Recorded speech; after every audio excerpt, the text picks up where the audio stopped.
to the data what we collected from Chandrayan to lander till it was alive, or you can call till before it crash landed, all the data was meticulously simulate data received on ground was analyzed, but after analysis some things cannot be immediately told. We need to do if that has happened, why it has happened. There can be multiple reasons. For that our teams have worked and then multiple simulations telling that if this is one of the reason, this would have crash landed, or this is not the reason, these two reasons can be one of the reason for landing. There is multiple simulations, multiple failure modes were simulated on ground and understood where crash, why, how the crash landing would has happened. Then based on that heritage and the knowledge, we started our journey for Chandrayan 3. So Chandrayan to on-orbit experience, that's what I mean. Heritage and experience. Then robustness built into lander. I'll cover this. Then ground test and simulations, new aspects were introduced. Then on-orbit testing and evaluation. Then safe and soft landing. So this shows the journey of Chandrayan 3, how Chandrayan 2 experience and knowledge has helped us, and what we did on ground to make it successful. So coming to the robustness, we had improved our sensors, which are going to be used for landing. We have tested the sensors which were in Chandrayan 2, which have met the requirement. We have flown them, which are having some specifications which has to improve. That improvements were done. New sensors were added, and multiple paths, as I told, for to handle contingencies, improvements were done in the guidance and controls. Enhanced touchdown limits for soft landing. NGC software improvements were done. Increased landing area.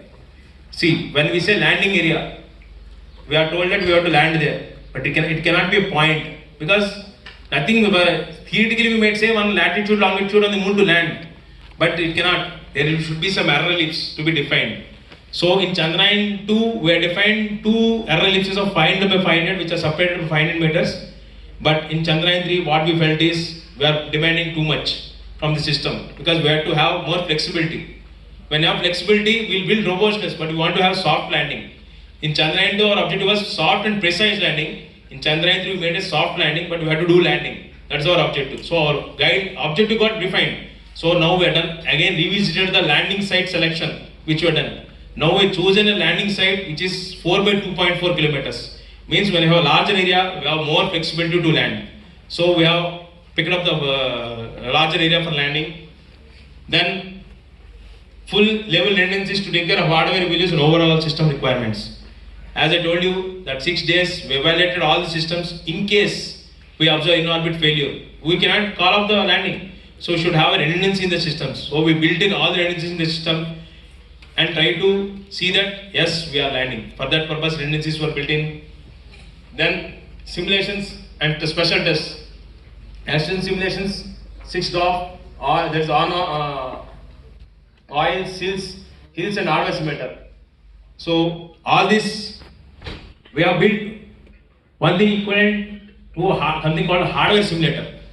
So normally we all do a digital simulations. We have something called hardware simulator, which is replica, almost replica of on-orbit hardware on ground, which every space agency does for bigger missions or intermediate mission, just to simulate in case of any hardware failure is there. If you do on ground with the same hardware, whether same output is coming, behavior is coming in the hardware or not. Something hardware simulator we built in. That also was ready on ground. So before executing anything in orbit, it was fully executed on ground. Tested, yes, there is no issue, you can execute it on board. Because something executed in orbit cannot be recalled back. It has to go through it. So before doing that, we have done a test on ground and everything was executed on ground, then only executed on orbit. Then we have, I explained ISCT, IHT, land drop test and on-orbit testing. These are the things which we have done to make the things work as expected.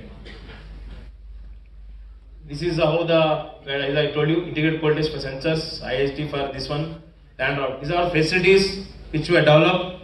You can see here in the helicopter test, this is how the inside the helicopter everything is sitting, and sensors were mounted outside, and we have done using helicopter at different heights. We have calibrated our sensors. Then we have something called integrated water test.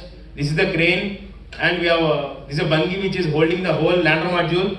And once our tests are started, this will be controlled by the engines, sea-level engines, which have 4 LAM engines. Then it will do the required test performance. Then it will be, once the engine firing is over, the bungee takes over. So this is how the IHQ was carried out. Then we have something called land drop test. This is simulant facility. So that you can see here a drop. When it drops, how on a slope terrain, whether legs are able to withstand or it will tumble. All these things were carried out with different velocities and horizontal velocity and vertical velocity, as well as the slope on the terrain. All those are simulated. Now coming to the brief glance of the descent mission profile. By this time, our all systems are ready. We declared yes, landing can be initiated. So at an altitude that is 30 kilometers from the moon surface, we had landing altitude is 30 kilometers fixed, and we had 4 phases in the whole descent profile. One is rough braking phase. When the modules start descent, the velocity of the craft will be around 1.6 km per second. When it touches, it should be less than 1 meter per second. So we need to kill the velocity, as well as we need to control the spacecraft orientation, and we also want landing at the designated landing site what we selected. So for that, navigation, guidance, sensors, actuators, all these things should work in coordination.